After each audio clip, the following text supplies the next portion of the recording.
Welcome to this interview. I have with me here Thor and Emma, and I am Elizabeth, and I have some questions for you regarding Star Wars. So I would like to start by asking you, what have you read and seen and generally experienced from Star Wars? So, for example, how many of the movies have you seen, or how many of the TV installments have you seen? So I have seen, I think, pretty much all of the movies. I have seen all the movies, and I've seen most of the shows. I've seen Clone Wars from 2008, and I've seen Rebels from 2014, The Bad Batch from 2021, as well as The Mandalorian and The Book of Boba Fett. Yes. You read quite a lot of books as well. And I've read one book, Okay. actually. Just one. I have, I think, 8 on my shelf at home. Oh. But one so far about Padme and her decoys, her handmaids. Yep. Sort of her rise to becoming a senator. Yep. Interesting. And you too. Yes. Welcome to this podcast of Star Wars. I've seen all the movies as well, and I watched quite a bit of the shows. I also watched the Tartakovsky Clone Wars from 2003, but I haven't really watched. I've watched some highlights from Rebels, none of Resistance or Visions, and I've watched all the live action shows so far. And I haven't really. I played an old Wii game about Clone Wars, but nothing really new in that. I haven't played. I've watched stuff from Old Republic and Jedi Fallen Order, and I haven't read any of the books. But one of my friends was quite interested in Star Wars comics, so I read a bit about Darth Vader and Boba Fett, and a storyline about some Imperial guard that went rogue and stuff. But not really any of the known books from Star Wars Legends.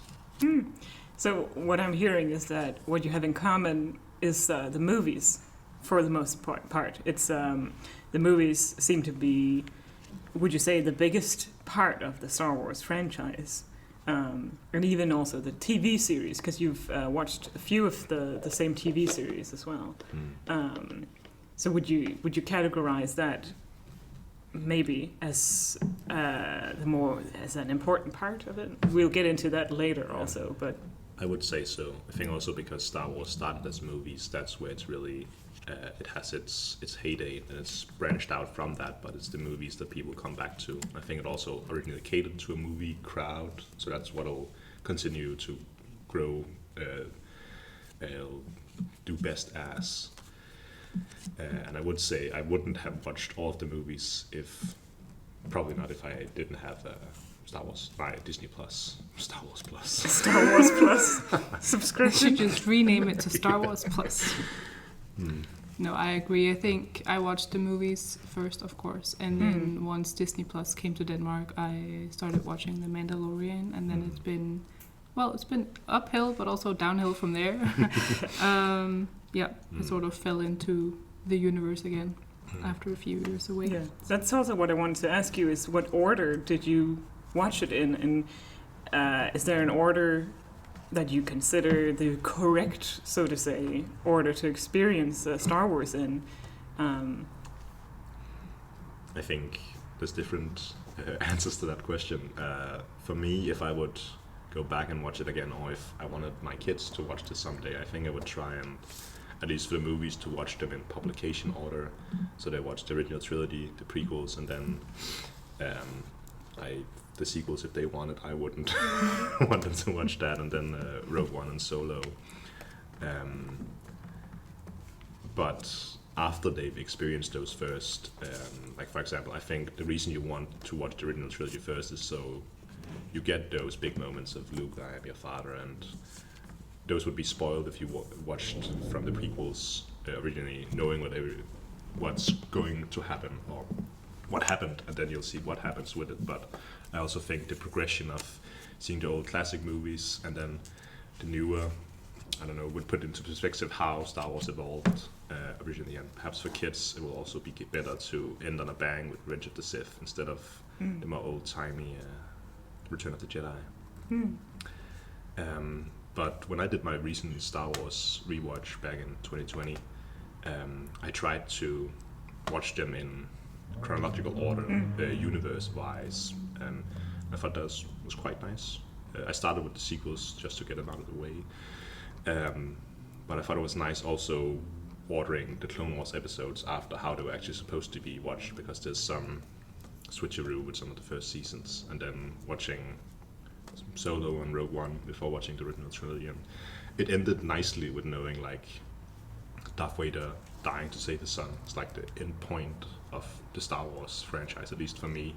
And then Mandalorian came like an extra bonus, but it felt more tertiary Star Wars to me, but I still really liked it. Yeah, I think back in the days, I watched the original trilogy first, and then of course the sequels hadn't come out, so we watched the prequels.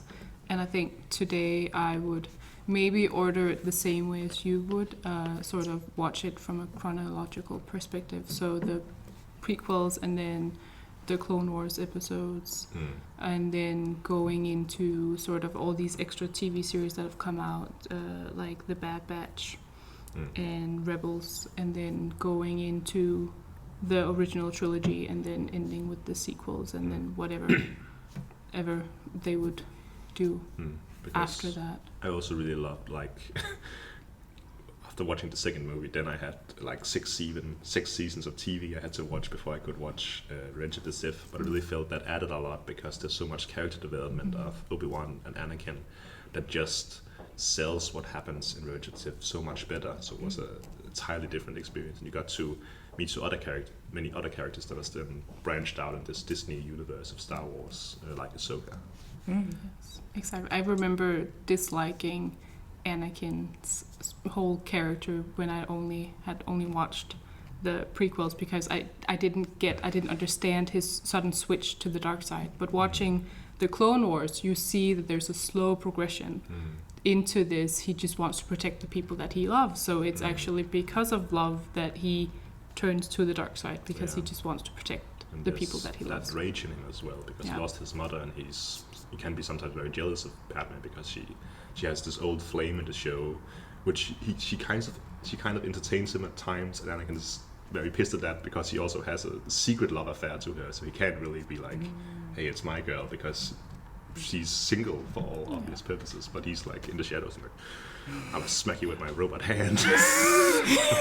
Yeah, and also Jedis aren't supposed to form these close attachments, because the way that they apparently easily sway either between light and dark.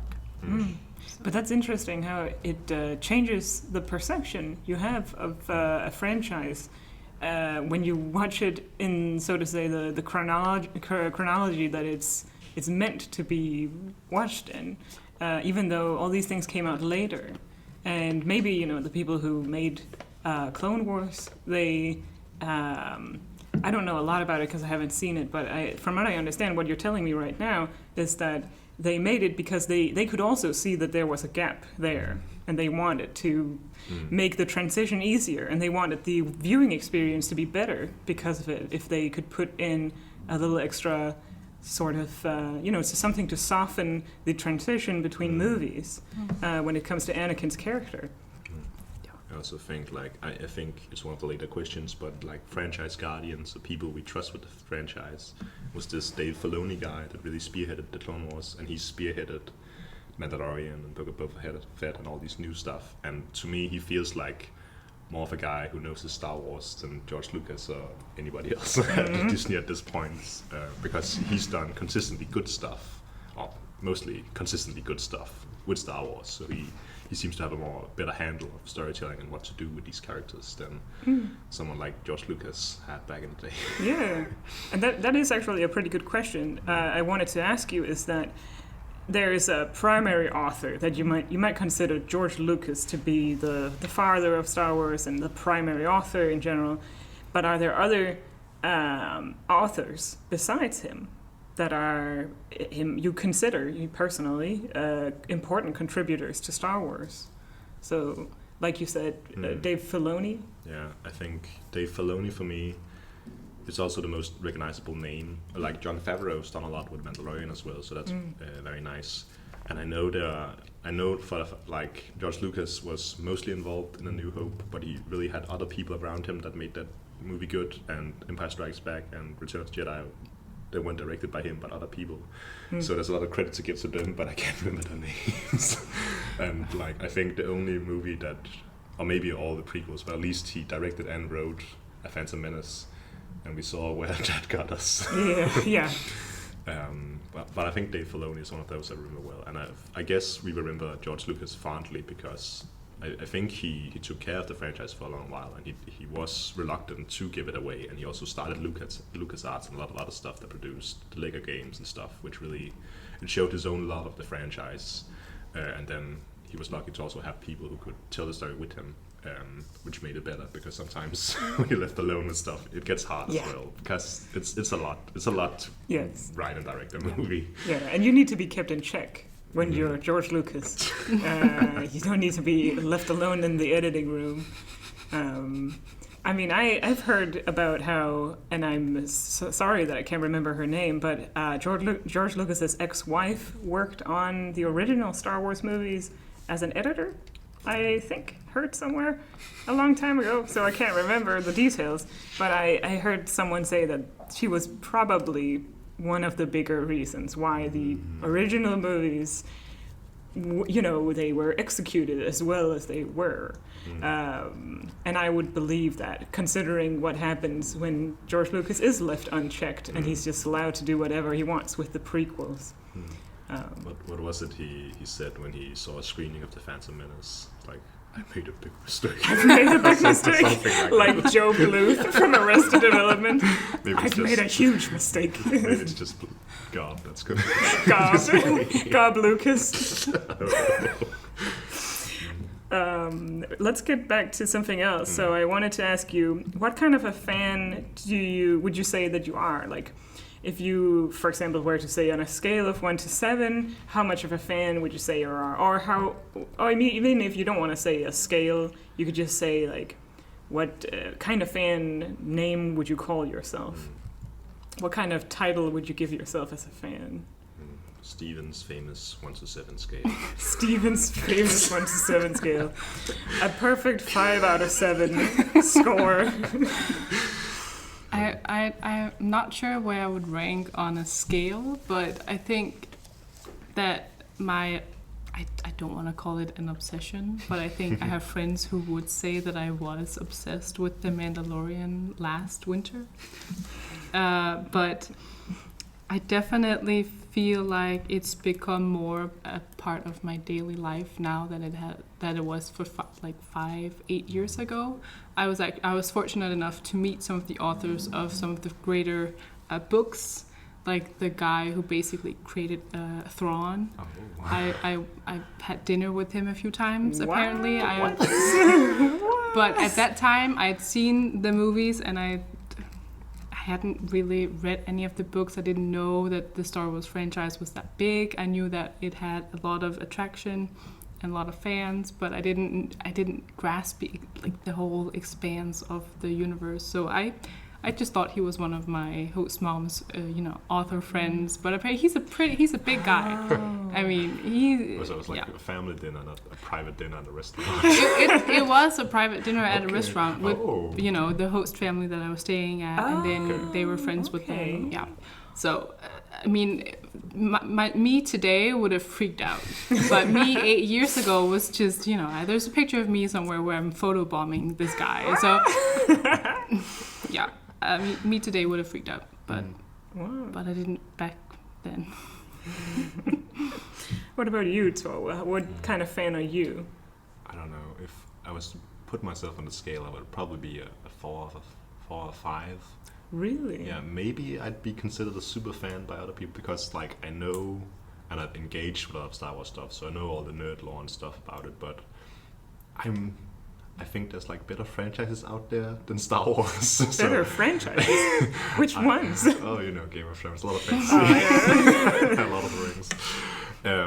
So I like to get engaged with it, but rewatching them, it's like most of the movies are like, okay to me. Yeah. So I would put myself higher if all the movies were great, but I can't really say that with a good conscience. I know I like them, and I think some of the stuff I enjoy most out of Star Wars has been Clone Wars. So that I'm really obsessed about and really great about. But rewatching it, there's also like some episodes where you're like, then there's some really good ones, but it's like there's other stuff that gets me like more hyped, even if it's very good. So I think a 4 or 5, just because I know so much and I've read so much and I've watched it so much. So yeah, it was also because I grew up with it. Like one of my first video games was Lego Star Wars. I played with my brother, and then we branched out into all the other Lego games. But it always had like a special place in my heart. And then you grow up and you see all the faults that like stilted and old. Sometimes these original trilogy, and the prequels aren't very good either, and I really don't like the sequels. For the most time when I'm like arguing which is the best movie in the original trilogy, New Hope or Empire Strikes Back, I'm always like, that's boring, that's bad. And when I'm like comparing them, I'm just like, there's so many small things I actually don't like about these movies. I even like them, I don't know. So it's hard to say, but I guess I'd be like a 4 or 5 because I'm so engaged with it, and I've engaged so much with it over the years, and you know all the characters, and you love them or hate them. Yeah, exactly. Or feel indifferent about them, like Boba Fett. Controversial opinion. Yes. Apparently he's a fan favorite. That's why they made the series. Yeah. I love Tamara Morrison, but I don't really care about Boba Fett. Who's what? Morrison? He's the actor, the New Zealand actor, who's also like all the clones in the original. Oh, movies. him. Yeah. Oh, cool. Oh, yeah.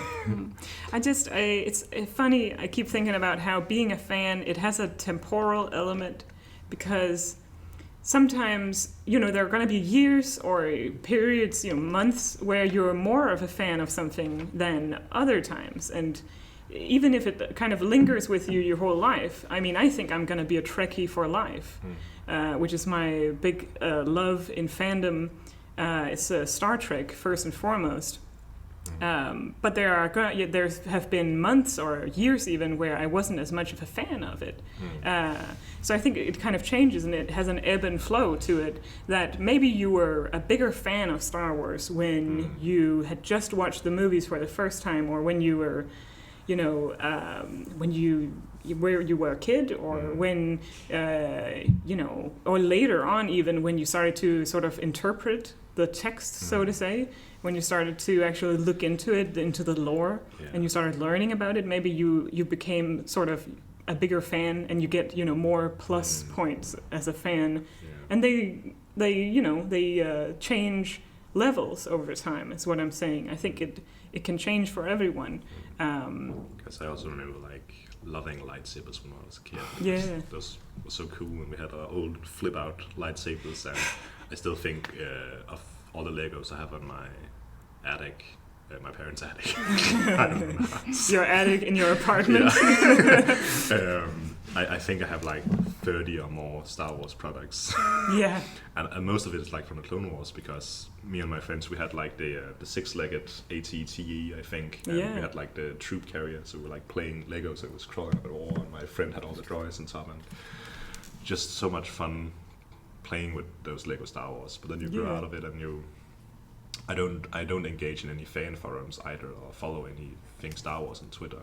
I do that with Song of Ice and Fire and other stuff like that, but I like to watch it like in a vacuum and then leave it behind. I don't really engage with it otherwise. As some other fans, I knew a girl in a gymnasium that was like obsessed about it, and her dog was named Yoda and stuff like that. And she had like fan merch, like I have.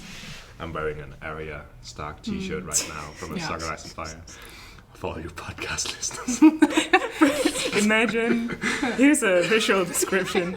Thor is wearing a t-shirt with Arya on it. It looks like I don't know, what do you call that kind of printing technique? No.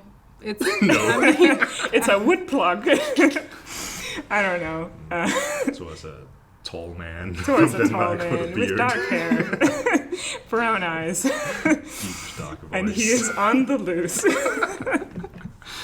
Sorry, I need to ask you something. I think maybe we take it back to Emma. I feel like I wanted to ask you something about maybe. Let's talk about participation. I feel like asking you guys, how involved are you in the fan community, and in what ways do you engage with it? Do you, for example,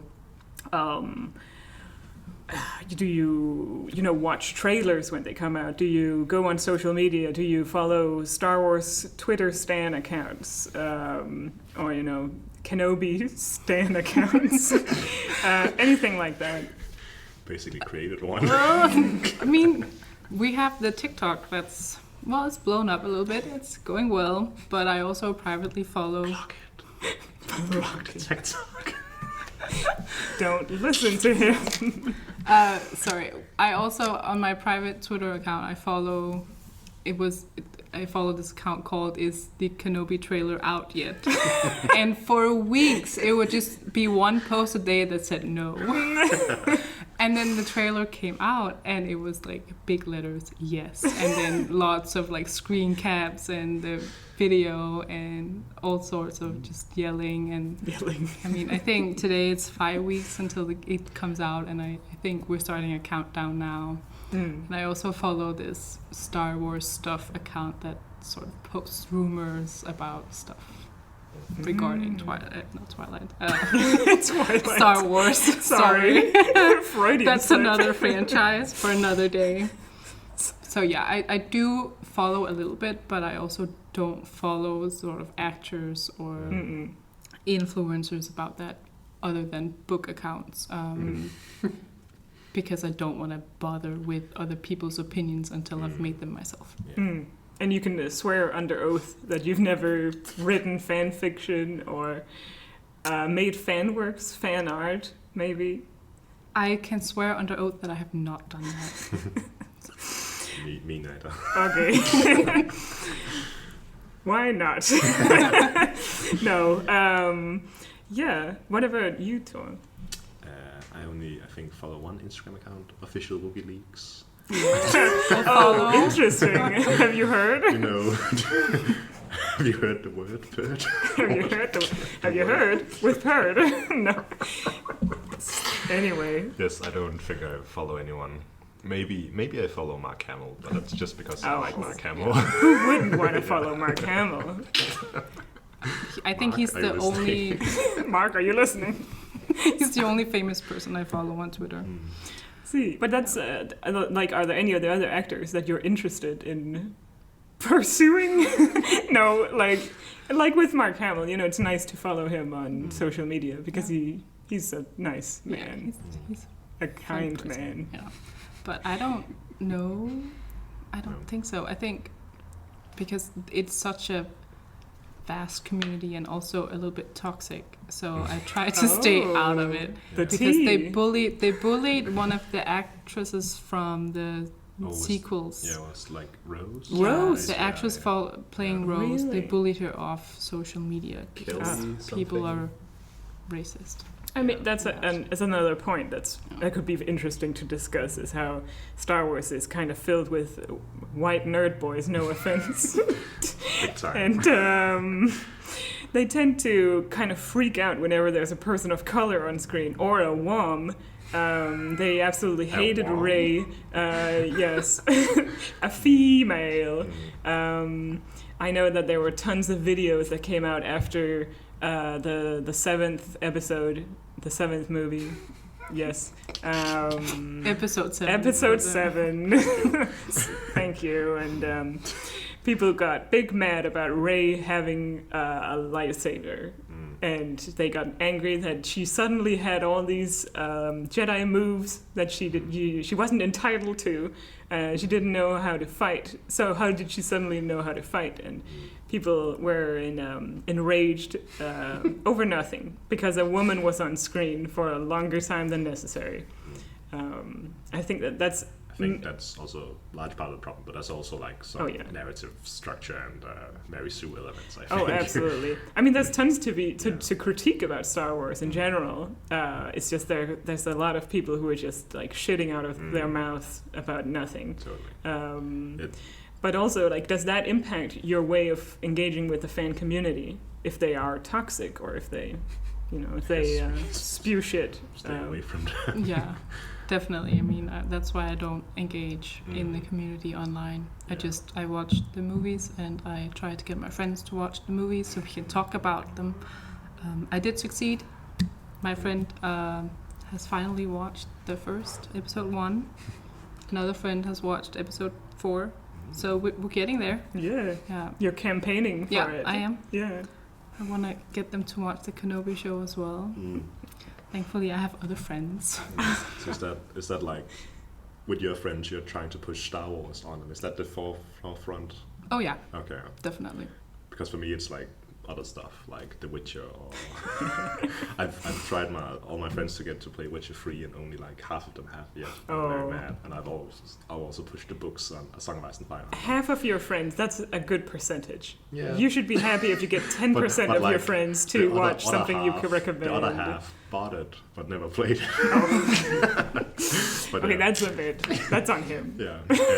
But I think that's like a saying. There's no one who hates Star Wars as much as Star Wars fans, and that's very true. It's true. I think. That is true. Yeah, I also like. Actually, one of the ways I think I engage in Star Wars the most is through memes, because there's just so many good memes out there, especially of the prequels. That's like just sharing and watching them with my friends and seeing them and stuff is great, because there's so much stupid shit. And sometimes it's just pictures and quotes from the movies. Yeah.